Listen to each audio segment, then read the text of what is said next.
Outrage has continued to trail President Muhammadu Buhari's unconstitutional removal of the Chief Justice of Nigeria, CJN Onnoghen, without recourse to due process and the provisions of the Constitution. From the U.S., United Kingdom, the European Union, the Commonwealth, Lawyers Association, lawyers, civil society groups, came condemnation of the Buhari government for its unconstitutional suspension of the Chief Justice of Nigeria. We have joining us on Skype from Belgium to share his thoughts on this developing story, Global Affairs Policy Analyst Collins Nweke. Thank you for joining us, Mr. Nweke. Thank you for having me. Let me start very quickly with the defense of the presidency in reaction to criticisms from the diplomatic community that, its act is unconstitutional, noting reactions from the Nigerian public. Now, the presidency says that its action is in order and that they should mind their own business. What are your thoughts on this? My thought, of course, is that the presidency could not have been expected to make any different statement than the one that they issued. So, indeed, that is to be expected.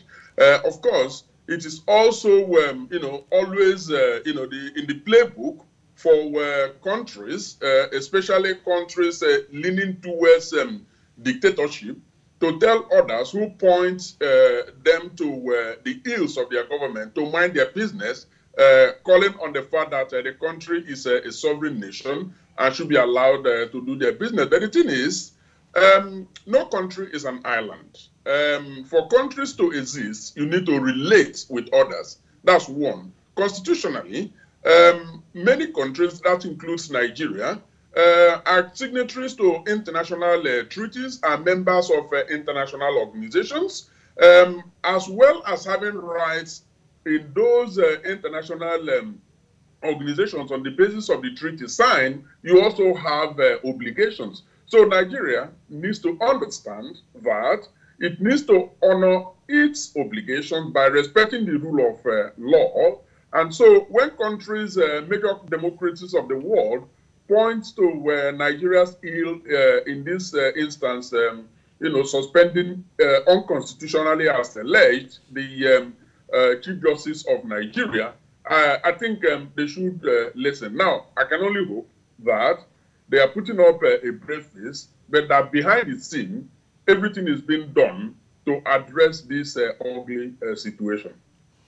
Now, many in Nigeria, I wonder if you're following events, they are caught between the moral question and, of course, upholding the law. What are your thoughts on this?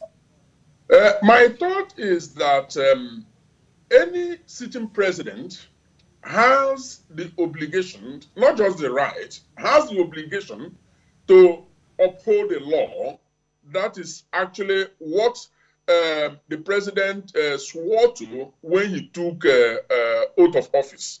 And so, to that extent, nobody can fault Mr. President for, in his interpretation, following not just the letters, but the spirit of the law by suspending the Chief Justice of Nigeria.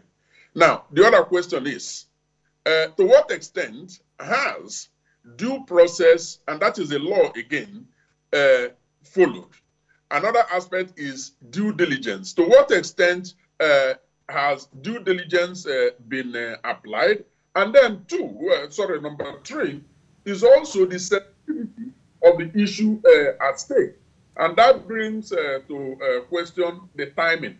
Now, if all the intentions are clear and all of these things, all of these three elements taken into consideration, I believe that the presidency should have acted differently, especially with the polity of Nigeria heating up at this time.